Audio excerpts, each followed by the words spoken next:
सकाळी जेव्हा तुम्ही उठता तेव्हा शरीरामधले केसापासून पायापर्यंत सगळं दुखायला लागतं आणि ते दुखत असल्यामुळं त्या तुमच्या अंथरुणावरून तुम्हाला सकाळी उठू वाटत नाही आणि उठू वाटत नसल्यामुळं व्यायाम होत नाही. मग हे का होतं? म्हणजे इतकं का त्रास होतो आपल्याला, सकाळी का उठत नाही? हा त्रास आपल्या शरीराचा नाही, हा त्रास आपल्या मनाचा आहे. आपलं जे मन नावाचा माणूस आहे, हा माणूस आपल्याला उठू देत नाही आणि म्हणून ज्यांनी मनावर ताबा मिळवला तोच माणूस उठून चालू शकतो. माझं ट्रान्सप्लांट 1995ला झालं आणि त्याच्यासाठीच मी मुंबईला गेलो होतो. तर ट्रान्सप्लांट जेव्हा माझं झालं तेव्हा त्याच्यापूर्वी ट्रान्सप्लांट होऊ शकत नाही असं डॉक्टरांनी सांगितलं होतं आणि डॉक्टरांनी त्याच्यानंतर मला सांगितलं होतं की तुम्ही विमा उतरवा, LIC काढा, कारण माझा मृत्यू त्यांनी सांगितला होता की तुम्ही 1 वर्षांनी मरणार आहात. आणि मी LIC पण काढली होती आणि त्यानंतर मग माझी आई, माझे वडील, माझ्या 4 बहिणी, भाऊ, दोन्ही भाऊ, पत्नी, मुलं असे 11 जण किडनी द्यायला तयार झाले होते. आणि मग घरात भांडणं होऊ नये म्हणून ज्याची चांगली मॅच होईल त्याची किडनी घ्यायचा निर्णय झाला. आणि तुम्हाला माहिती आहे की सर्वात चांगली किडनी मॅच कुणाची होत असेल तर ती आईची होती. आणि माझी आई अंजनाबाई हिने मला किडनी 95च्या 22 फेब्रुवारी, मला आता 29 वर्ष पूर्ण झाले आहेत किडनी माझं बदलून, पण मी 29 वर्ष झाले म्हणून जरी इथं उभा असलो पण मला तात्याचा तात्याराव लहाने करण्याचं काम माझ्या आईने केलंय ते कसं ते सांगतो. आई माझी शिक्षित नाही आहे, तर तिला डॉक्टर चिब्बड म्हणून जे शस्त्रक्रिया करणार होते त्याने हिंदीत सांगितलं, हम तुम्हारी किडनी निकालने वाले हैं. तिला काय कळणार आहे? ती म्हणली हे काही मला तुझी यांगडू बँगडू भाषा कळत नाही, माझं तू ऐक. तुला मराठी कळते का? ते मला कळते, ऐक. मला भूल दे, भूल दिल्यानंतर माझी एक किडनी काढ आणि तात्याला लाव, बघ चलते का नाही, ते चलते का नाही ते बघ, चलली नाही तर दुसरी काढ, माझी भूल तशीच ठेव आणि माझा तात्या जगला पाहिजे. आपल्या स्वतःच्या आयुष्याला पूर्णविराम देऊन आपलं पुढे पिढी जगली पाहिजे, आपला मुलगा जगला पाहिजे असं फक्त एकच माणूस, दाते खूप असू शकतात, एकच माणूस विचार करू शकतो, ते म्हणजे आई. आणि तिचा तो विचार की माझा तात्या जगला पाहिजे, या विचाराने माझ्यात संपूर्ण बदल झाले. त्याच्याचपेक्षा दुसऱ्या दिवशी तिने जी मला हळहळ लावली ती अशी, त्यावेळेस स्कोपी वगैरे नव्हतं, जसं आता सोनी वगैरे ते स्कोपीनी काढतात किडनी, ते बेंबीपासनं पाठीच्या कण्यापर्यंत अशी बडगडी काढून त्याच्यातनं किडनी काढायची, मोठं इन्सिजन घ्यायचे. माझ्या आईला 2 ह्याच्यामध्ये 166 टाके पडले होते. तर ती दुसऱ्या दिवशी म्हटली कुठे तात्या? ते म्हणले आहे इथे आहे. तो नाही म्हणले, बिना शिकलेली आई, विश्वास नाही म्हणली तुझ्यावर माझा, मला नेऊन दाखव. आणि ते ऑपरेशनच्या जागेवर असे हात धरले आणि मला बघायला आली. मला याने काचेच्या घरात, तेव्हा बरेच अडचणी असायच्या, इन्फेक्शन वगैरे फार भ्यायचे लोक, आणि काचेच्या खोलीत होतो मी. माईनी काचेच्या खोलीतून मला बघितल्यास मी तिला असा हात केला आणि मी म्हटलं की पण ही का आली, एवढं मोठं ऑपरेशन झालंय. पण तिला विश्वास नव्हता माझा पोरगा जगलाय का नाही, ती आई. आणि म्हणून जी आई आपल्या जीवावर उदार होते, दोन्ही किडनी किंवा अवयव द्यायला तयार होते, दुसऱ्या दिवशी आजारी असताना मला बघायला येते. आणि मग त्या दिवशी मी ठरवलं की डॉक्टरांनी तर मला सांगितलं होतं माझा मृत्यू होणार आहे, मग माझा जो दुसरा जन्म आहे, या जन्मात आपण लोकांसाठी काम करायचं. आणि तिच्या त्या वागण्यामुळे माझ्यामध्ये पूर्ण बदल होऊन मी समाजासाठी काम करण्याचा निर्णय घेतला. आणि म्हणून दात्यांना मी याच्यासाठी म्हटलं की सगळ्यांनी दाते व्हावं. दाता होणं, माझी आई आता 90 वर्षाची आहे. आता माझे वडील वाढले आहेत. आई आता परवापर्यंत चांगली होती, पण तिचं आता एक फ्रॅक्चर झाल्यामुळं थोडी ती ॲडमिट आहे. पण 90 वर्षापर्यंत ती आजही म्हणजे जेव्हा मी गावी जातो तेव्हा ते अतिशय खुश असतात किंवा माझे वडील अतिशय खुश असतात. त्यांना जर मी विचारलं की कसे आहात, माझे वडील नेहमी सांगायचे मी हवेत चालतो. म्हटलं का? की माझे दोन्ही लेकरं डॉक्टर झाले आणि चांगलं काम करतायत. आई आणि वडिलांना आपण जेव्हा चांगलं काम करतो तेव्हा त्यांना खूप अभिमान असतो. आणि म्हणून जे कोणी मुलं असतील त्यांना एवढं सांगायचं आहे की जगात सगळ्यांना विसरा, पण 2 माणसावर कायमचं प्रेम करा, ते म्हणजे आई आणि वडील. त्यांना विसरू नका. आता आपल्याकडे काय झालं आहे की असं म्हटल्यानंतर टाळ्या हळू वाजल्या, फार नाही वाजल्या. कारण का? आई वडिलांना हे बघा नेहमी लक्षात ठेवा, आई आणि वडील खूप महत्त्वाचे असतात. आपल्याकडे आता न्यूक्लिअर फॅमिली आली. न्यूक्लिअर म्हणजे काय? नवरा आणि बायको. लग्न करतानाच बायको किंवा नवरा सांगतो की आपण वेगळे राहू. हे बघा विज्ञान ज्यांना कळत नाही त्यांना पण समजावून सांगतो. आपलं शरीर पेशीने बनलेलं असतं. पेशीच्या मध्ये असतं न्यूक्लियस, ज्याला आपण न्यूक्लिअर फॅमिली म्हणतो. त्याच्या बाजूला सायटोप्लाझम असतो आणि त्याच्या बाजूला सेल वॉल असतो. न्यूक्लियस म्हणजे मुलं, सायटोप्लाझम म्हणजे आई आणि सेल वॉल म्हणजे बाप, तो सांभाळायचं काम करत असतो. आणि म्हणून निसर्गाने जर आपला पेशी दिली आहे तर ती पेशी कुटुंबाची तुम्ही वेगळी कशाला करता? आणि आज आपल्याकडे जे म्हणतो ना आपण, आपल्याकडे जे दान मिळत नाही किडनीचं, कारण आपण सगळेजण आपल्या कुटुंबाला सांभाळत नाही. आजारी झाल्यानंतर विचार करतो. तसं करू नका. भारतीय कुटुंब पद्धती एवढं चांगलं काहीच नाही. ती जर आपण सांभाळली तर हे जे 2.25 लाख लोक आहेत यांना नक्कीच किडनी मिळेल. पण किडनी देत असताना बऱ्याच जणांना गैरसमज आहेत, ते थोडे काढून सांग. हे बघा, आपल्या शरीरात जी किडनी आहे ती किडनी आपल्याला जेवढी गरज आहे त्याच्या 4 पट आहे. किती पट? 4 पट. आणि ही 4 पट किडनी आपल्याला लागत नाही, पण देवाने एका डोळ्याने दिसू शकतो पण 2 दिले, एका कानाने ऐकू शकतो पण 2 दिले. आणि म्हणून देवाने तुम्हाला तयार करत असताना हे सगळे अवयव जास्तीचे दिले आहेत. एक किडनी अतिशय चांगलं काम करते. एका किडनीवर किती वर्षे जगता येतं. ॲक्सिडेंटली सांगतो, माझी पत्नी 1 वर्षापूर्वी तिला पेन झालं पोटामध्ये, म्हणून आम्ही तिचं सोनोग्राफी केलं. तर तिला जन्मता एक किडनीच नाही आहे हे आम्हाला वयाच्या 64व्या वर्षी कळालं. तिचं वय आता 64 आहे, पण तिला एकच किडनी आहे. त्याच्यामुळे एक किडनी राहिल्याने आपल्या आयुष्यावर काही फरक पडत नाही. त्याच्यामुळे डोनरला मला विनंती करायची आहे की किडनी जर दिली तर तुमच्या आयुष्यावर कसलाच फरक पडत नाही. जे काही लोक सांगतात, आपल्याकडे कसं आहे, आपल्याकडे अंधश्रद्धा फार आहे. अंधश्रद्धा, खूप अंधश्रद्धा आहे. अवयवदान नाही व्हायचं कारण आहे अंधश्रद्धा.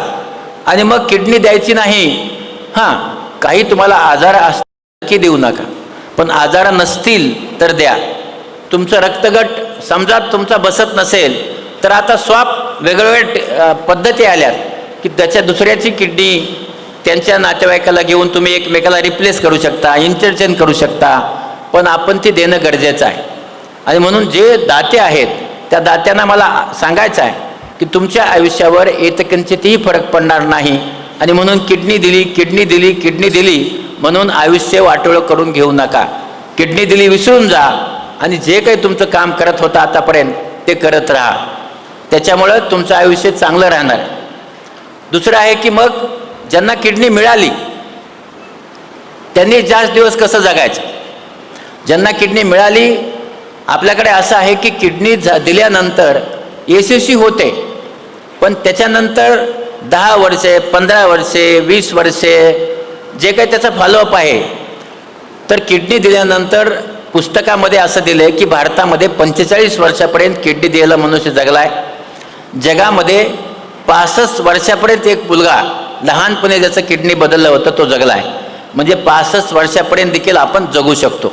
माझं उदाहरण घेतलं तर 29 वर्षे मी किडनीला, मला आता 22 फेब्रुवारीला पूर्ण झालेत.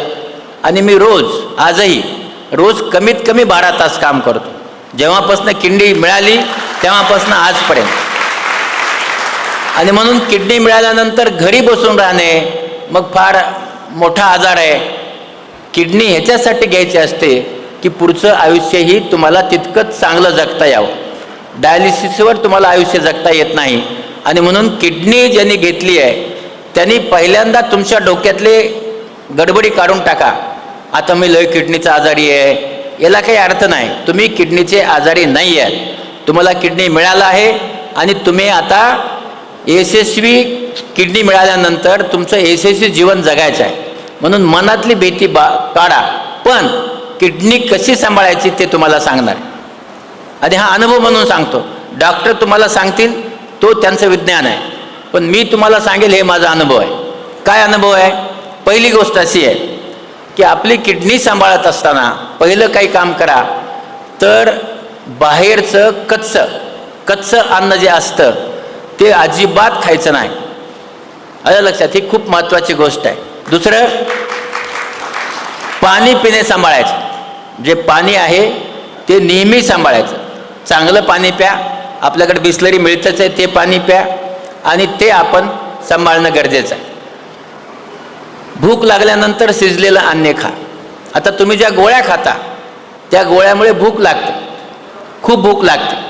आणि म्हणून किडनी बदललेल्या लोकांना स्थूलता म्हणजे ओबेसिटी येते किंवा त्यांना डायबिटीज होतो. याचं कारण आहे गोळ्याचे साईड इफेक्ट. तर हे कसं टाळायचं? हे टाळण्यासाठी तुमच्या आहारावर नियंत्रण आणा. आहार जो आहे तुमचा तो तुम्ही 3 वेळा आहार घ्या. सकाळी नाश्ता करा, दुपारी जेवण करा, संध्याकाळी जेवण करा. तिन्ही वेळेस शक्य झालं तर गरम अन्न खा. शक्य झालं तर, शक्य नाही झालं तर शिजलेलं अन्न खा. त्यासाठी तुम्हाला एक निश्चित सांगतो की माझी पत्नी सुलोचना ही गेली 29 वर्षे मी रात्री 11 वाजता 12 वाजता माझी घरी जायची वेळ ठरलेली नाही. तर तिने मला आत्तापर्यंत विचारलं नाही आहे की तू इतके वेळ काय करत होता, एकदाही. पण जेव्हा घरी जाईल तेव्हा हसून या. आणि पीठ तिंबलेलं असतं. गेल्यानंतर पोळी लाटते आणि मला ती पोळी खायला देते. 29 वर्ष गरम जेवण देते. आणि म्हणून ज्यांना किडनी मिळालं आहे त्यांच्या लाईफ पार्टनरलाही माझी विनंती आहे की त्या किडनी दात्याला किडनी दिली आहे, घेतली आहे, अशा प्रकारचं अपंग करू नका. तो अपंग नाही आहे, तो सशक्त आहे. इकडे बघा माझ्याकडे, सशक्त, 29 वर्षांनी पण सशक्त. तिसरी गोष्ट अशी करायची आहे की व्यायाम करायचा. व्यायाम सगळ्यात महत्त्वाची काही गुरुकिल्ली असेल तुम्हाला किडनी जगवायची तर ती व्यायाम. कसला व्यायाम? आपली किडनी पायात बसवलेली असते, पायाच्या वर. आणि म्हणून चालण्याचा व्यायाम करा. चालणे, रोज चालायचं. आपला सांगतो मी गेली 29 वर्षे, आता हे थोडे दिवस सोडले, पाठीचा काना दुखत होता. गेली 29 वर्षे रोज 5 किलोमीटर चालतो. म्हणजे चालतोच, एका दिवशी बंद केलेलं नाही आहे. आणि आता आजारी पडल्यामुळे घरी सायकल घेतली मी. त्या सायकलवर 300 कॅलरीज जाळतो रोज. आणि म्हणून दुसरी जर काही महत्त्वाची गोष्ट असेल तर कंटाळा न करता व्यायाम करा. आपल्याकडे व्यायाम का होत नाही सांगतो. सकाळी जेव्हा तुम्ही उठता तेव्हा शरीरामधले केसापासून पायापर्यंत सगळं दुखायला लागतं. आणि ते दुखत असल्यामुळं त्या तुमच्या अंथरुणावरून तुम्हाला सकाळी उठू वाटत नाही. आणि उठू वाटत नसल्यामुळं व्यायाम होत नाही. मग हे का होतं? म्हणजे इतकं का त्रास होतो आपल्याला, सकाळी का उठत नाही? हा त्रास आपल्या शरीराचा नाही, हा त्रास आपल्या मनाचा आहे. आपलं जे मन नावाचा माणूस आहे, हा माणूस आपल्याला उठू देत नाही. आणि म्हणून ज्यांनी मनावर ताबा मिळवला तोच माणूस उठून चालू शकतो.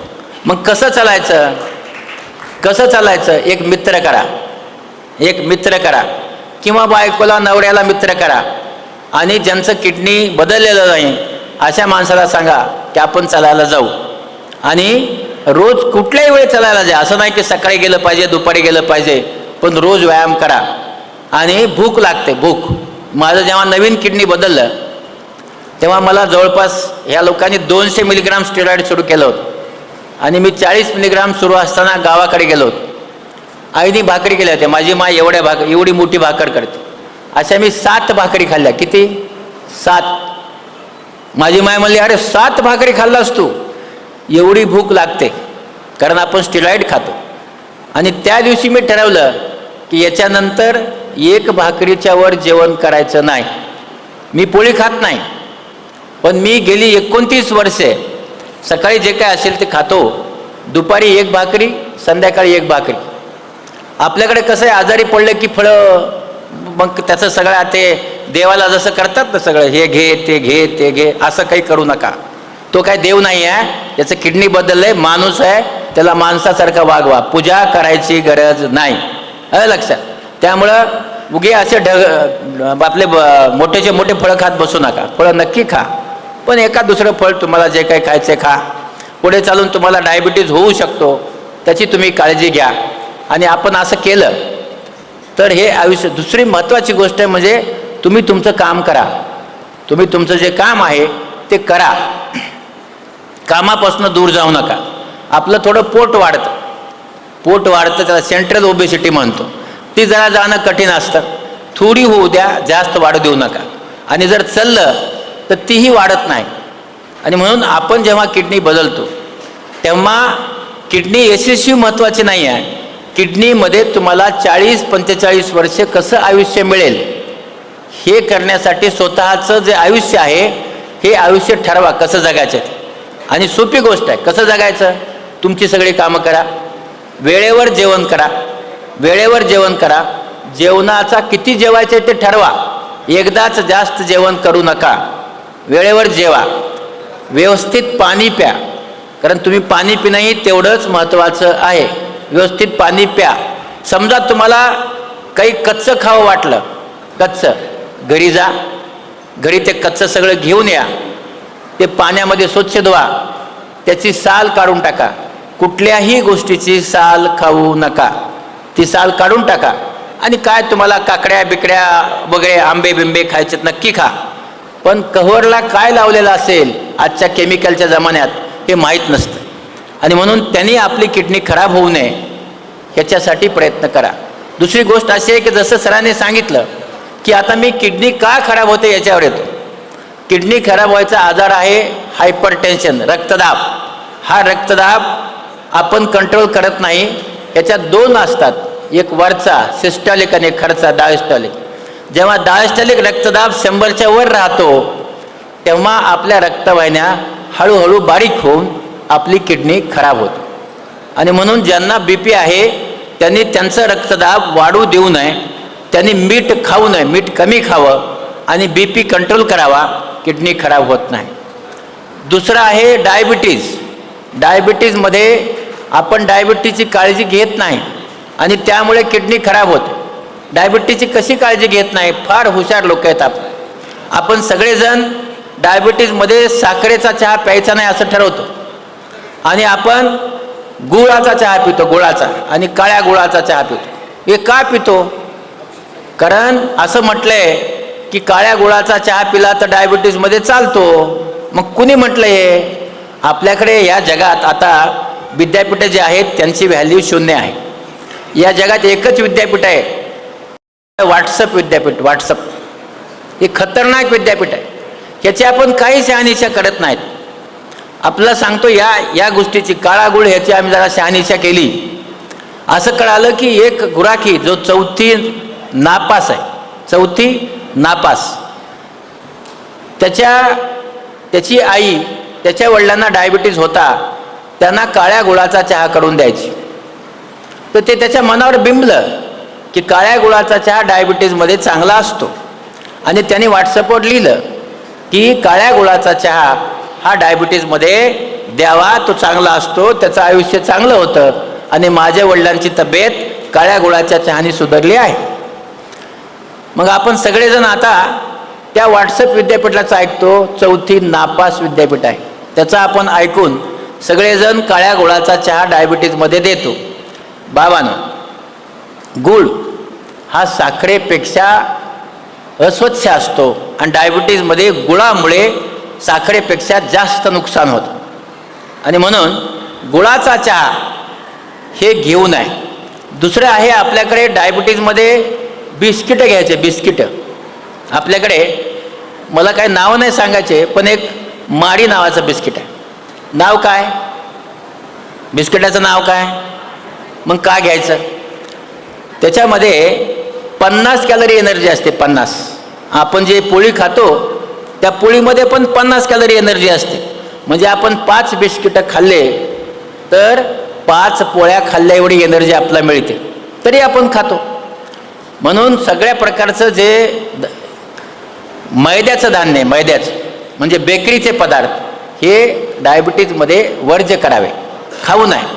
किंवा भाताचे पदार्थ खाऊ नये, ज्याच्यामुळं डायबिटीजचं प्रमाण वाढतं. गोड खाऊ नये. आपल्याकडे डायबिटीज आहे माहीत झालं तरी आपण साखरेचा चहा पितो, आणि यामुळे आपली डायबिटीज वाढली. कशी वाढते? 400, 500, 600, आणि मग आपली किडनी खराब होते. आणि ती किडनी खराब झाल्यानंतर ज्या वेळेस आपण म्हातारे होतो त्यावेळेस आपला डायलिसिस करावं लागतं. आणि म्हणून रक्तदाब आणि दुसरी गोष्ट आहे ती म्हणजे डायबिटीज, शुगर, या 2 गोष्टी जर आपण नीट सांभाळल्या आपली किडनी खराब होत नाही. तिसरं, आपलं किडनी का खराब होतं ते म्हणजे आपल्याकडे जेव्हा लोक, माझ्याकडे आता किडनीचे तर बरेच लोक येतात, त्यांना विचारलं तर ते प्रत्येक 8 दिवसाला एक इंजेक्शन घेतात. का? नाही, मला इंजेक्शन घ्यावंच लागतं म्हणे, त्याशिवाय मला काम करता येत नाही. ते स्टेरॉइडचं इंजेक्शन असतं. त्यानंतर बरेच लोकांना अंगदुखी आणि डोकेदुखी हे असतंच. का असतं मला माहीत नाही. आणि ते अंगदुखी डोकेदुखीमध्ये अंग दुखायच्या आणि डोकेदुखीच्या जसं साहेबांनी सांगितलं तसं गोळ्या घेतात. बाबांनो, या अंगदुखीच्या डोकेदुखीच्या गोळ्या घ्याव्या, जरूर घ्याव्या, पण गरज असेल तेव्हा. आपण जेव्हा ह्या किलोनी गोळ्या घेतो वर्षामध्ये, तेव्हा आपल्या किडनीतून ते फिल्टर होत असतं. किडनी फिल्टर करते, आणि म्हणून ही किडनी त्या अंगदुखीच्या गोळ्यांनी आपली किडनी खराब होते, आणि मग तिला त्या डायलिसिसला जावं लागतं. आणि म्हणून आपण अंगदुखीच्या गोळ्या घेऊ नये. दुसरं, आपल्याकडे आणखी आहे की आयुर्वेदाच्या औषधांना साईड इफेक्ट नसतात. पण बाबांनो, ज्या आयुर्वेदाच्या औषधात मेटल असतं, मेटल म्हणजे धातू, हे आयुर्वेदिक औषधं घेतल्याने आपल्या किडनीतनं ते मेटल फिल्टर होत नाही.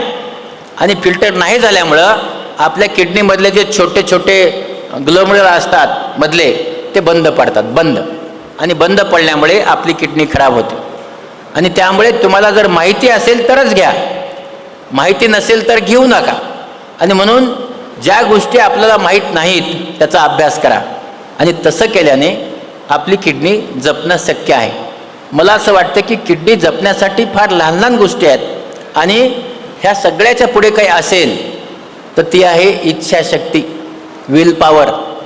आपली जी विल पॉवर आहे ते खूप महत्त्वाची विल पॉवर आहे.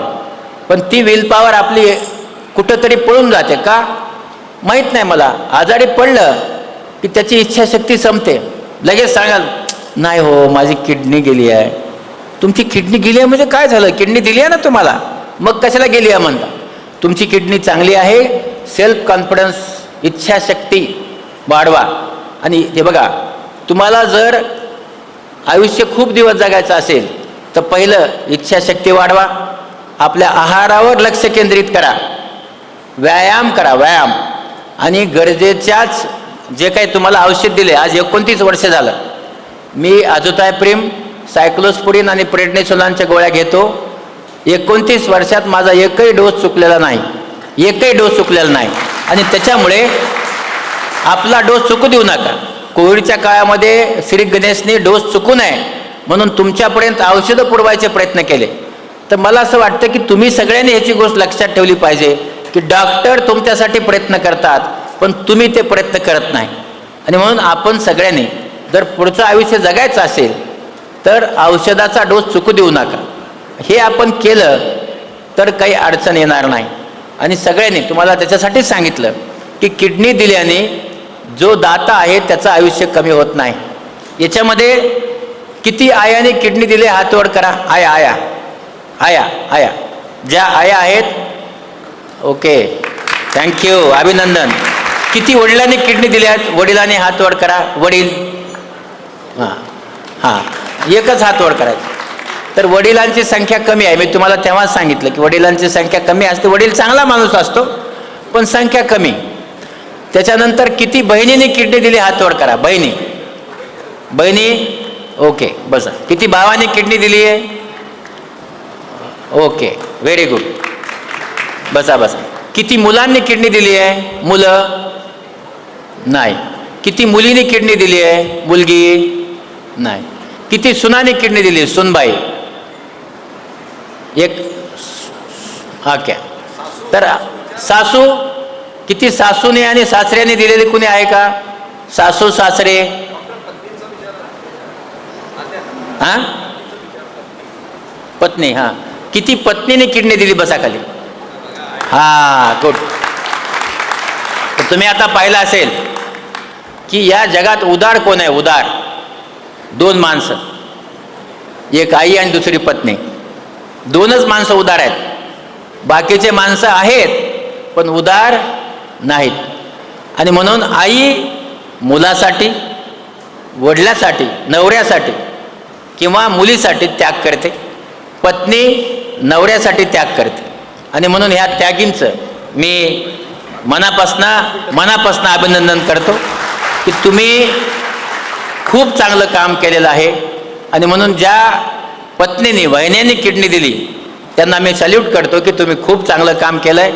आणि त्यांच्या आईवडिलांनी किडनी देण्यासाठी त्यांना मदत केली, त्यांचंही मनापासून अभिनंदन करतो.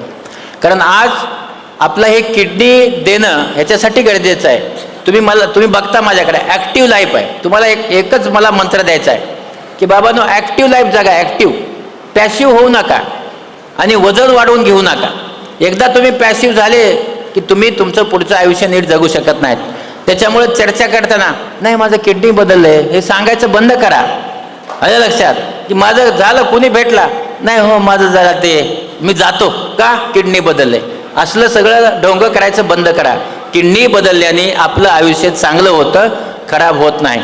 आणि म्हणून ज्या दात्याने किडनी दिली त्यांचा रिस्पेक्ट म्हणून तुम्ही नीट वागा. कारण त्यांनी तुमच्यासाठी त्याग केला आहे, तर तुम्ही त्या त्यागाचं काहीतरी चांगलं करा. जसं अंजनामाने त्याग केला, मी 2.25 लाख ऑपरेशन करू शकलो, तिचा त्याग आहे. ऑपरेशन मी केले आहे.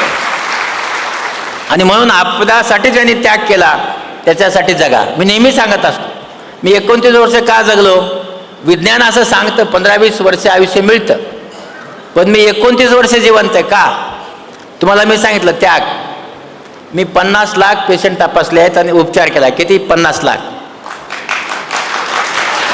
2.25 लाख पेशंटवर ऑपरेशन केले आहेत. आणि बाबांनो लक्षात ठेवा की जेव्हा आपण दुसऱ्याच्या कामाला येतो तेव्हा तो माणूस तुम्हाला आशीर्वाद देत असतो. आणि हे आशीर्वाद विज्ञानाच्या पलीकडे जाऊन काम करतात. आणि म्हणून मी आज जिवंत, आशीर्वादाने जिवंत. जी LIC मला काढायला सांगितली होती आणि सांगितलं होतं की 95 मध्ये मी मरणार आहे, तर ती LIC मला मिळाली. ते LICचं माझ्या मुलीचं लग्नही झालं. त्यामुळे जर आपण ठरवलं इच्छाशक्तीने तर आपण नक्की चांगलं जगू शकतो. आणि हे जगण्यासाठी जी ऊर्जा तुम्हाला तुमच्या पत्नीने, तुमच्या आईने दिली आहे, तुमच्या मुलांनी, मुलींनी, भावानी, बहिणींनी, नात्याने, ती ऊर्जा तुम्ही तेवढ ठेवा. आणि तेवढ ठेवून चांगलं जगा. तुमचं जे काम आहे ते काम करत राहा. आणि तुम्ही असं केलं यश हमखास मिळणार आहे. आपल्याला जे काही जगायचं आहे, पुढचं आयुष्य जे जगायचं आहे, याच्यामध्ये सगळेजण पॉझिटिव्ह व्हा. निगेटिव्हने जगू नका. जेवढं पॉझिटिव्ह जगाल तेवढं तुम्हाला चांगलं जगता येतं. आणि म्हणून मी तुम्हाला सांगितलं की आपण पॉझिटिव्ह व्हा, चांगलं जगा. डोनरची काळजी घ्या. ज्यांनी तुम्हाला किडनी दिली त्यांची पण काळजी घ्या. ज्यांनी किडनी घेतली त्यांनी स्वतःची काळजी घ्या. आणि बाकी सगळ्या लोकांना आपण किडनी दिल्याने आपलं आयुष्य कमी होत नाही हे सांगा. लोकांना शहाणं करा आणि त्यांना किडनी देण्यासाठी प्रवृत्त करा, ज्याच्यामुळे ते पुढे येतील. ज्यांना आजार आहे त्यांना किडनी देतील. आणखी एक गोष्ट सांगतो, जितके कमी डायलिसिस तुम्ही करून किडनी बदलाल तेवढे चांगले रिझल्ट येतात. म्हणजे फार काळ डायलिसिस करत बसू नका. जर तुम्हाला डायलिसिस लागलं तर 15-16 डायलिसिस नंतर लगेच किडनी बदला, ज्याच्यामुळं आपल्या रक्तवाहिन्या चांगल्या राहतात आणि आपलं किडनी चांगलं राहतं. त्यांचं ज्यांनी मला बोलवलं आत्ता त्यांनी सांगितलं की आपण 200 किडनी आपण इथे दरवर्षी करतो. मराठवाड्यातली मंडळी आहे, मी त्यांचं मनापासून अभिनंदन करतो की मला मुंबईला याच्यासाठी जावं लागलं होतं की तेव्हा इथे डायलिसिस होत नव्हतं. 94ची गोष्ट आहे. बावीकर तेव्हा इथं आले होते, पण तेव्हा डायलिसिस सुरू झालं नव्हतं. तर तेव्हा डायलिसिस होत नव्हतं. डायलिसिस करण्यासाठी मी मुंबईला गेलो आणि तिथं माझं किडनी बदललं. आज तुम्ही नशिबान आहेत की आज तुमचं इथं नुसतं डायलिसिस नाही, तर इथं किडनी 200 किडनी दरवर्षी बदलल्या जातात. पुढे सांगायचं आहे की जे आपण म्हणतो ना ब्रेन डेड डोनर, ज्यांचा ब्रेन डेड होतो, तो तुमच्या सगळ्यांना मला विनंती करायची की ज्यांचं ब्रेन डेड होतो अशा लोकांनाही प्रवृत्त करा आणि त्यांना त्यांचे अवयवदान करायला सांगा. कारण आपल्याकडे अवयवदान जे करतो आपण त्याच्याबद्दल बरेचसे लोकांच्या मनामध्ये अंधश्रद्धा आहेत. डोळे दिले तर ते डोळे दिल्यानंतर भूताचा जन्म मिळतो, हे असलं काही होत नसतं, पुनर्जन्म मिळत नाही. हे आपल्याकडे ह्या अंधश्रद्धा ज्या आहेत ह्या एवढ्या आहेत की आपण सगळेजण लक्षात ठेवा, डोळे दिले तर ते डोळे तुमच्या मृत्यूनंतरही पुन्हा त्या माणसाच्या शरीरावर राहतात. तो वैज्ञानिक पुनर्जन्म आहे, तो वैज्ञानिक पुनर्जन्म आहे. आणि म्हणून आपण सगळ्यांनी की आपले जे अवयवदान आहे ते अवयवदान केलं पाहिजे. जो पुनर्जन्म आहे आपला आणि आपल्या ज्या काही आख्यायिका आहेत त्या बंद केल्या पाहिजे. डायबिटीजचं तुम्हाला सांगत होतो की मी आपल्याकडे काय करतो की जिलेबी खातो, आईस्क्रीम खातो, काही गुलाबजामुन खातो, अर्धी गोळी जास्त खातो. असं नाही होत बाबा. डायबिटीजमध्ये गोड पदार्थ कुठलाही खायचा नाही. काय फरक पडतो? जिभेचे एवढे लाड का करता तुम्ही? हे लाड करू नका. आणि असं केल्याने आपलं शरीर चांगलं राहील. व्यायाम करा, आपलं आजार नसेल, आरोग्य चांगलं असेल, आपण सगळी कामं करू शकतो. आणि आपण सगळ्यांनी आपल्या आरोग्यासाठी देखील काही पुंजी जमवून ठेवा, ज्याच्यामुळे काही अडीअडचण आली तर ते तुम्हाला आरोग्याला मदत करील. तर तुमच्या सगळ्यांना जे डोनर आहेत त्यांच्यासाठी एकदा टाळ्या वाजवून मी माझा हा टाळ्या वाजवायचा प्रयोग माझ्या भाषणात शेवटी नेहमी करतो. त्याचं कारण सांगतो. मी आता तुम्ही जे सगळे बसलाय ते मला तुम्ही दिसताय, ते मी डोनरही बघितले, रिसिपेंटही बघितले, नातेवाईकही बघितले.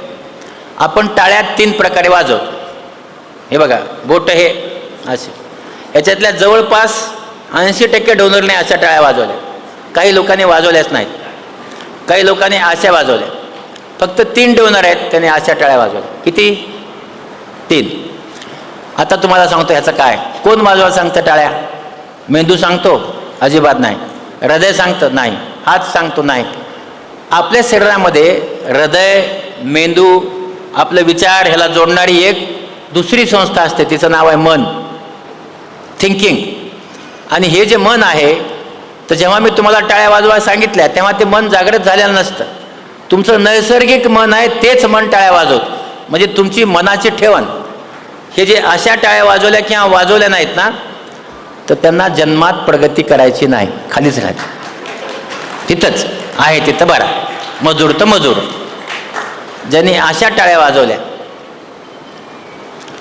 समजा मुलीला मार्क कमी पडले, बायकोचं चुकलं, काही कमी झालं, दुसऱ्याला दोष देणारा माणूस जन्मभर, त्याची किडनी खराब झाली, बायकोमुळं खराब झाली असं.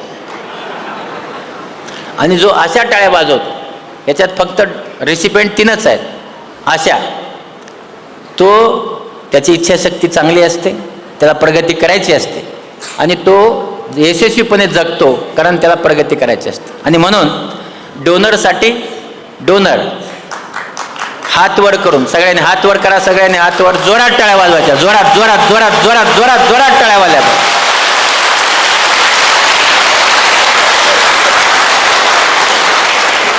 आता ह्या सगळ्या डोनरसाठी वाजवायला लावल्या, पण पहिला डोनर ज्यासाठी मला वाजवायला लावायचा ते आई.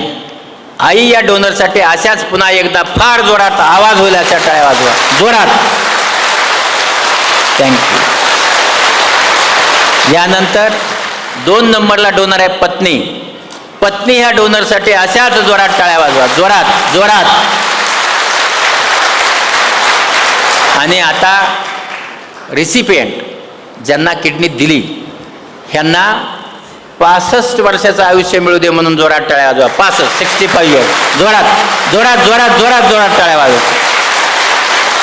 आणि आता 5व्यांदा ज्यांनी हा कार्यक्रम केला, जे तुम्हाला किडनी देतात आणि तुम्हाला जीवन देतात, त्या सगळ्या डॉक्टर देवांच्यासाठी एकदा जोरात टाळ्या वाजवा.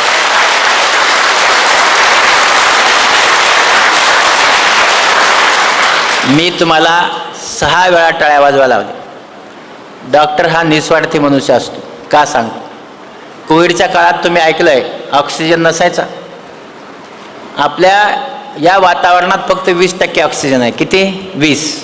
आपण जेव्हा असं करतो तर तेव्हा आपलं फुफ्फुस मोकळं होतं आणि लोहाराच्या भात्यासारखं आपलं फुफ्फुस आकुंचन प्रसरण पाहून दुप्पट वेगाने ऑक्सिजनमध्ये जातो.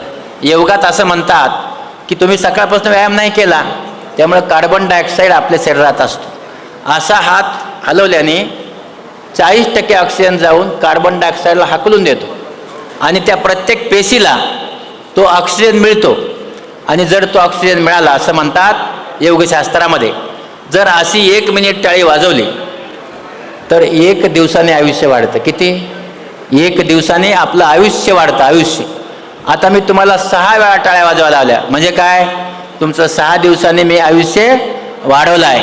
आता 7व्या दिवसाने वाढवून घ्या. जय हिंद, जय महाराष्ट्र.